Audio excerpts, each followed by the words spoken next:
Unser Anfang steht im Namen Gottes des Vaters und des Sohnes und des Heiligen Geistes. Amen. Er hat seinen Engeln befohlen, dass sie dich behüten auf allen deinen Wegen. Dass sie dich auf den Händen tragen und du deinen Fuß nicht an einen Stein stoßest. Der Löwen und Ottern wirst du gehen. Vater, vergib. Die Besitzgier, die die Arbeit der Menschen ausnutzt und die Erde verwüstet. Vater, vergib. Unseren Neid auf das Wohlergehen und Glück der anderen. Vater, vergib. Unsere mangelnde Teilnahme an der Not der Heimatlosen und Flüchtlinge. Vater, vergib.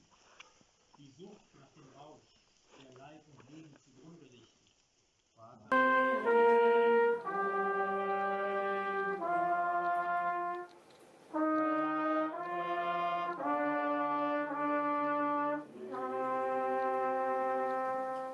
delante del trono inclinaron el rostro y adoraron a Dios.